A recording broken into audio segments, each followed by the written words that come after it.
बिस्मिल्लाहिर्रहमानिर्रहीम। अस्सलाम वालेकुम वरहमतुल्लाहि वबरकातुहू। अच्छा जी, आज हम 9th क्लास की जो फ़िज़िक्स की बुक है नेशनल बुक फाउंडेशन का यूनिट नंबर 3 डायनेमिक्स 1 के न्यूमेरिकल रिस्पांस क्वेश्चन जो है वो सॉल्व करेंगे। ठीक है, तो इसका जो न्यूमेरिकल नंबर 1 है उसमें वह आता है कि a boy is holding a book of maths 2 kg। How much force is he applying on the books. कि अगर एक लड़का है उसने एक बुक उठाई है और उसका मैथ उन्होंने कितना बताया 2 kg। How much force is he applying कि वो फोर्स उस पर कितनी अप्लाई करेगा। ऑब्वियसली एक बुक उठाई है 2 kg, तो उसके लिए उसको फोर्स भी कितनी चाहिए होगी, 2 kg ही फोर्स चाहिए होगी। फिर कह रहे हैं कि if he moves it up with acceleration of 3 metre per second square. कि अगर वो उस बुक को अब मूव करवा रहा है, ऊपर की तरफ उठा रहा है। अब बॉडी में जब मूवमेंट आती है तो according to Newton second law of motion acceleration produce होता है। तो उसमें एक्सेलरेशन कितना प्रोड्यूस हुआ, 3 मीटर पर सेकेंड स्क्वायर। तो हमने फाइंड करना है how much should he apply the total force on the book. Book पे वो टोटल फोर्स कितनी अप्लाई करेगा। तो सबसे पहले हम डेटा नोट डाउन करते हैं। डेटे में है कि a boy is holding a book of maths 2 kg। तो हमें सबसे पहले क्या दिया हुआ है डेटा में, मैथ्स दिया है जो कितना है 2 kg। और हमने फाइंड क्या करनी है, फोर्स फाइंड करनी है जब वो उसको क्या कर रहा है, उसने उसको उठाया हुआ है उस बुक को। दूसरी चीज़ जो है उन्होंने कहा कि if he move it up with acceleration of 3 metre per second square. कि अगर वो उस बुक को उठाता है तो एक्सेलरेशन जो है वो प्रोड्यूस हो रही है 3 मीटर पर सेकेंड स्क्वायर। तो इसमें भी जब एक्सेलरेशन प्रोड्यूस हो रही है तो ऑब्वियसली जब फोर्स अप्लाई हो रही है उस पर मज़ीद अप्लाई होगी, क्योंकि वो उसको उठा के ऊपर की तरफ लेके जा रहा है। तो ये फोर्स भी हमें पता होगी। तो तब टोटल फोर्स, एक वो फोर्स जब उसने उसको होल्ड किया हुआ है और एक वो फोर्स जब वो उसको मूव करके ऊपर की तरफ लेके जा रहा है, वो फोर्स भी हमने क्या करनी है, फाइंड करनी है। ठीक है, तो वो फोर्स जिससे उसने उस बुक को होल्ड किया हुआ है उसको हम नाम देते हैं F1 का। और वो फोर्स जिससे उस बुक को वो मूव करवा रहा है अपवर्ड, उसको हम नाम देते हैं F2 का। फिर how much should he apply total force on the book. अब हमने एक और चीज़ फाइंड करनी है, FT। FT for total force. तो टोटल फोर्स हमें कैसे पता चलेगी, जब हम F1 और F2 को क्या करेंगे, ऐड कर लेंगे। F1 प्लस F2 को ऐड करेंगे। अब हम क्या करेंगे, इसका ये तो हमारे पास आ गया डेटा। अब हमने इसका फाइंड करना है सोल्यूशन। ठीक है, तो जब हम सोल्यूशन फाइंड करेंगे तो सबसे पहले हमें F1 फाइंड करना है। तो F1 में जब भी जो उसने जो बुक उठाई है तो उसका अगर मैथ 2 kg है तो उसने उतनी ही फोर्स लगानी है जितना उसका क्या है, वेट है। ठीक है ना, F इज इक्वल है W और W इज इक्वल है mg। ये जो फोर्स अप्लाई हो रही है वो फोर्स ड्यू टू ग्रेविटेशन जो है वो प्रोड्यूस हो रही है, जी ग्रेविटेशन। ठीक है, तो अब यहाँ पे हमें m भी पता है और ग्रेविटेशनल फोर्स की वैल्यू भी हमें पता है। तो हम क्या करेंगे, इसमें इसकी वैल्यू को पुट कर देंगे। अब हमारे पास है 2 kg और इसको मल्टीप्लाई करना है हमने, g की वैल्यू है 9.8। 9.8। अब इन दोनों को आपस में मल्टीप्लाई करेंगे तो हमारे पास आएगा 19.6। और फोर्स का जो यूनिट होता है वो न्यूटन होता है, तो हम इसके साथ ऐड कर देंगे n। अब ये तो हमारे पास F1 है। F2 को जब हम फाइंड करते हैं तो यानी एक्सेलरेशन प्रोड्यूस हो रही है according to second law of Newton. अच्छा, तो F2 इज इक्वल है ma। अब m भी हमें पता है और a भी पता है, तो m हमारे पास कितना है 2 kg। और ये एक्सेलरेशन जो है वो प्रोड्यूस हुई है 3 मीटर पर सेकेंड स्क्वायर। तो F2 फाइंड कर रहे हैं हम, तो इनको जब आपस में मल्टीप्लाई करेंगे तो हमारे पास आ जाएगा 6 न्यूटन। और थर्ड चीज़ जो हमने फाइंड करनी थी वो है टोटल फोर्स। अब F1 भी हमें पता है और F2 भी हमें पता है। ठीक है, तो अब F1 हमारे पास 19.6 है और F2 हमारे पास 6 न्यूटन है। तो जब हम इनको ऐड करेंगे तो हमारे पास क्या आ जाएगा, टोटल फोर्स यानी F1 प्लस F2 करेंगे तो हमारे पास टोटल फोर्स आएगी, और F1 हमारे पास है 19.6 न्यूटन, और हमारे पास F2 जो है वो है 6 न्यूटन। अब हमने जब इन दोनों को ऐड करना है तो हमारे पास जो Ft निकलेगी, ठीक है, तो Ft है हमारे पास वो आएगी 25.6 न्यूटन। ठीक है, तो ये हमारे पास इसका आंसर आ जाएगा। अच्छा जी, क्वेश्चन नंबर 2 है हमारे पास, उसको रीड करते हैं, साथ साथ डेटा भी नोट डाउन करते जाएंगे कि a girl of math 30 kg, कि एक लड़की है, ये बच्ची है जिसका मैथ हमारे पास कितना दिया हुआ है, 30 kg दिया हुआ है। ठीक है, मैथ को स्मॉल लेटर m से रिप्रेजेंट करते हैं, और इसका मैथ है 30 kg, is running with velocity of 4 metre per second, और कितनी वेलोसिटी के साथ वो भाग रही है, उसकी जो वो भाग रही है और वेलोसिटी है उसकी 4 मीटर पर सेकेंड। तो हमें फाइंड क्या करना है, मोमेंटम को शो करते हैं P से। ठीक है, तो मोमेंटम को फाइंड करना है। अब अगर हम इसके सोल्यूशन की तरफ आ जाते हैं तो सोल्यूशन में हम सबसे पहले मोमेंटम का क्या लिखेंगे, फार्मूला लिखेंगे। मोमेंटम इज इक्वल है एम वी, तो यहाँ पे हमारे पास एम भी गिवन है और वी भी। एम हमारे पास है 30 और वी हमारे पास है 4। अगर हम इन दोनों को मल्टीप्लाई करते हैं आपस में तो हमारे पास आ जाएगा 120। इसका मोमेंटम कितना आ जाएगा, 120, और मोमेंटम का यूनिट है न्यूटन सेकेंड। ठीक है, तो ये हमारे पास इसका क्वेश्चन नंबर 2 का आंसर है। अच्छा जी, चैप्टर 3 का न्यूमेरिकल नंबर 3 है। अच्छा, हम साथ साथ इसको रीड करते जाएंगे और साथ साथ डेटा नोट करते जाएंगे। तो क्वेश्चन है, न्यूमेरिकल है, a 2 kg steel ball is moving with speed of 15 metre per second. यानी 2 kg उसका क्या बताया है, स्टील बॉल का मैस बताया। ठीक है, तो मैस को हम जो है वो एम से शो करते हैं। तो मैस जो है वो स्टील बॉल का कितना है, 2 kg। तो वो मूव कर रहा है, उसकी स्पीड यानी वेलोसिटी v जो है वो 15 मीटर पर सेकंड है।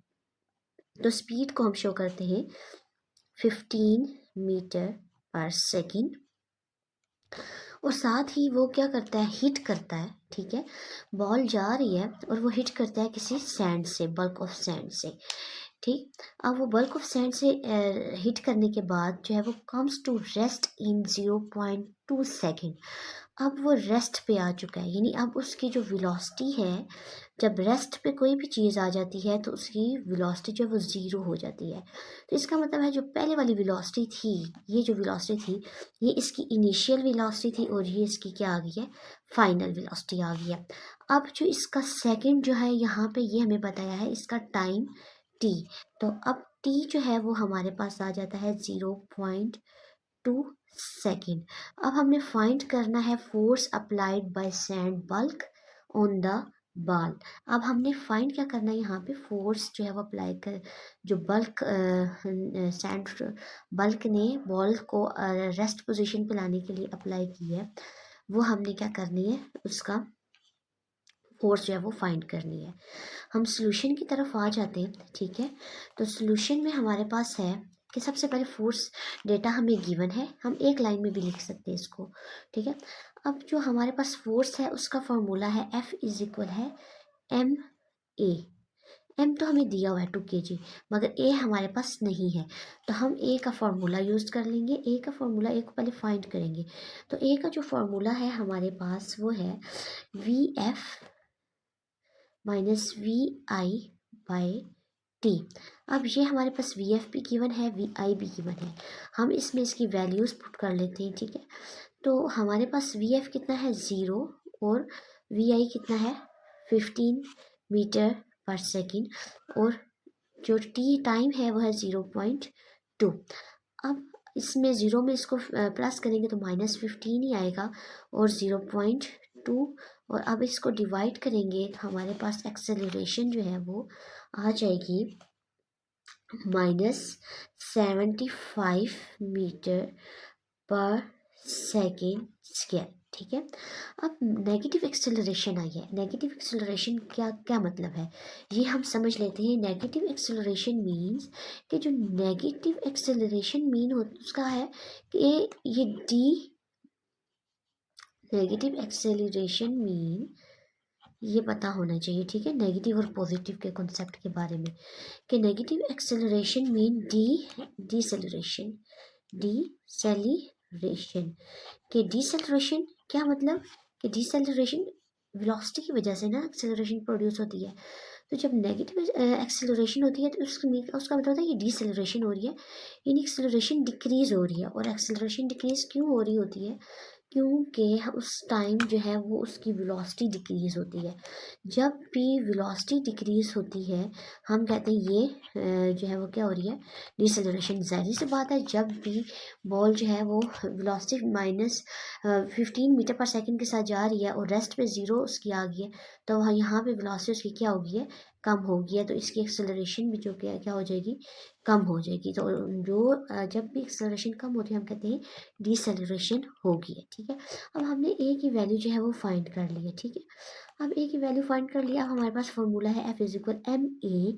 एम हमारे पास गिवन है तो एफ एम जो है वो हमारे पास 2 kg है और ए है जो है हमारे पास आया है -75।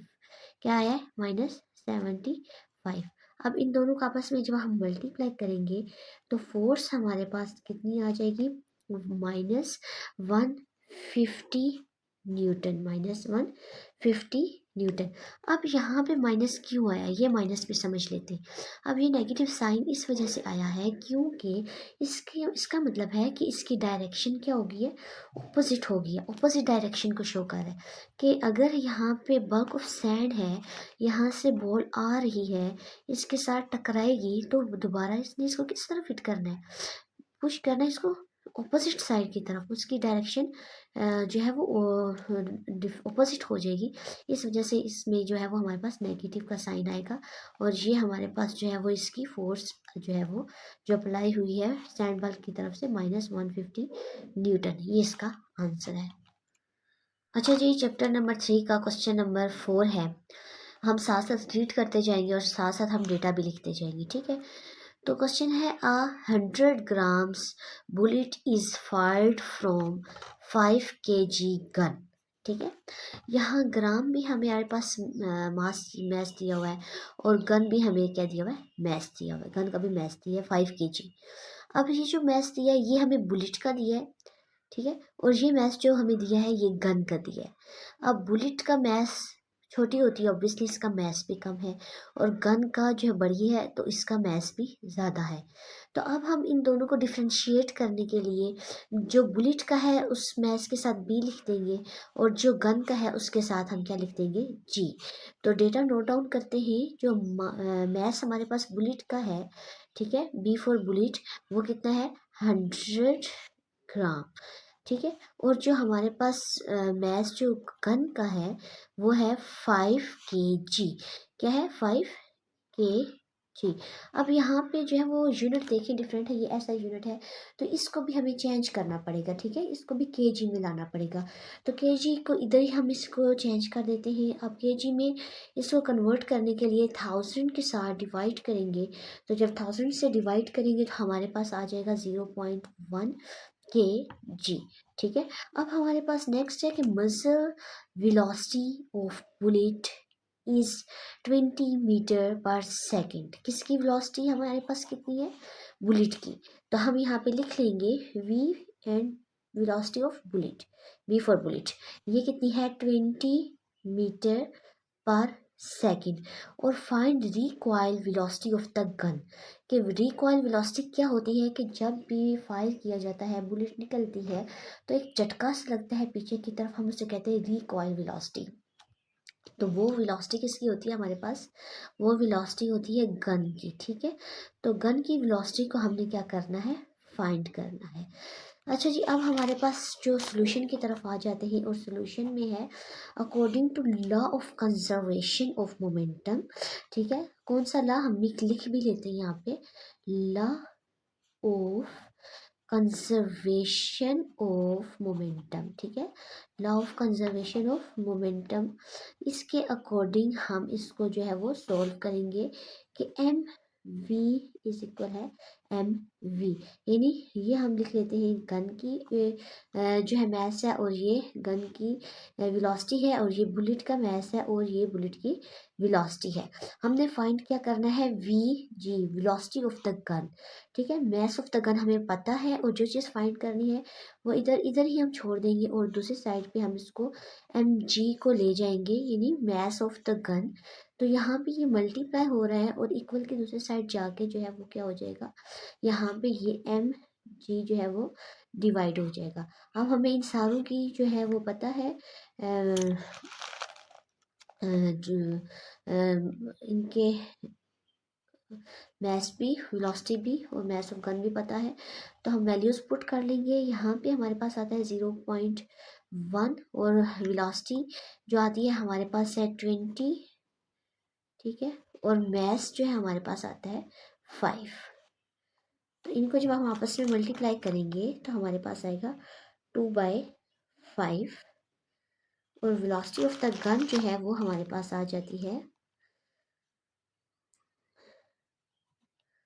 इन दोनों को डिवाइड करने से हमारे पास आएगा 0.4 मीटर पर सेकेंड, ठीक है। तो ये हमारे पास किसकी वेलोसिटी आ चुकी है, ये वेलोसिटी हमारे पास आ चुकी है गन की, जो कि हमने क्या करना था, फाइंड करनी थी। ये था क्वेश्चन नंबर 4। अब हम करेंगे क्वेश्चन नंबर 5। अच्छा जी, इस चैप्टर का जो लास्ट न्यूमेरिकल नंबर 5 है वो सॉल्व करेंगे, ठीक है। तो साथ साथ हम पढ़ते जाएंगे और डेटा भी नोट डाउन करेंगे। इससे बहुत हेल्पफुल डेटा नोट कर हमारे लिए इस तरह होता है कि हमें पता चल जाता है कि कौन सा फार्मूला जो है वो हम अप्लाई कर सकते हैं। और हमारे पेपर के एंड में जो है बहुत से फार्मूलाज दिए होते हैं, तो जब हमारे पास डेटा मौजूद होता है तो हम उससे भी अंदाज़ा लगा सकते हैं कि इसमें ये वाला जो फार्मूला है वो जो है वो ज़्यादा सूटेबल है, कि उसकी वैल्यूज़ हमारे पास गिवन है या हमने फाइंड करनी है, ठीक है। तो डेटा में सबसे पहले हम रीड करते हैं कि लिखा है रोबोटिक कार, यानी खिलौना है, उसका जो वेट है 15 kg मैस है, is moving with 25 metre per second. अब वो मूव कर रहे कितनी वेलोसिटी के साथ, 25 मीटर पर सेकेंड के साथ। तो पहले हम लिख लेते हैं इसका जो मैस है, ठीक है। तो मैस जो रोबोटिक कार का है वो बताया इन्होंने 15 kg, और कितनी वेलोसिटी के साथ मूव कर रहा है, वेलोसिटी जो है वो उसकी बताई गई है हमारे पास 25 metre per second. Brakes are applied to stop it, brakes apply constant force of 15 newton. जाहिर सी बात है, जब ब्रेक अप्लाई की जाती है तो क्या हमारे पास क्या यूज़ होता है, फोर्स इस्तेमाल होती है, ठीक है। तो फोर्स जो यूज़ हो रही है वो कितनी है, टोटल 50 न्यूटन, टोटल कितनी है 50 न्यूटन। अब हमने फाइंड क्या करना है, how long does the car take to stop. How long mean कि यहाँ पे हमने टी जो है वो फाइंड करना है। अब हम इसके सोल्यूशन की तरफ आते हैं। तो अगर देखिए हमें एम भी दिया हुआ है और वी भी और फोर्स एफ। अब इस चैप्टर का जो हमारे पास मोमेंटम और फोर्स के रिलेशन वाला टॉपिक है वो आ जाएगा कि एफ इज इक्वल है एम वी बाय टी। अच्छा, हमें फाइंड क्या करना है, टी। जो चीज़ फाइंड करनी है हम पहले उसको इधर ले आते हैं और एफ को इधर ले आते हैं। तो ये जो डिवाइड हो रही है इस साइड पे जाके हमारे पास क्या हो जाएगी, एफ के साथ मल्टीप्लाई हो जाएगी, ठीक है, टी इस साइड पे आ जाएगा, और एफ जो है हमारे पास यहाँ पे इस साइड पे आ जाएगा, ठीक है। अब हम सिंपल इसमें वैल्यूज़ जो है वो पुट करेंगे और हमारा आंसर आ जाएगा। एम हमारे पास कितना है 15, ठीक है, और वी हमारे पास कितनी है 25 मीटर पर सेकेंड, और हमारे पास फोर्स जो है वो दिया हुआ है 50 न्यूटन, ठीक है। अब इन दोनों को आपस में मल्टीप्लाई करेंगे तो हमारे पास आ जाता है 375/50, और इसको डिवाइड करेंगे तो हमारे पास आ जाता है जी 7.5। टी फाइंड कर रहे हैं तो ये सेकेंड, यानी जो हमारे पास टोटल टाइम आया है वो है टाइम है वो 7.5 सेकेंड लगे हैं उसको जो है वो स्टॉप करने में। तो ये हमारे पास इसका क्या आ गया, आंसर आ गया है, ठीक है। प्लीज़ जो है वो, अगर आपको ये होपफुली आपको क्वेश्चन समझ आए होंगे, अगर आपको क्वेश्चन समझ आते हैं तो आप प्लीज़ लाइक शेयर और कमेंट ज़रूर किया करें, और चैनल को भी सब्सक्राइब किया करें। Thank you so much.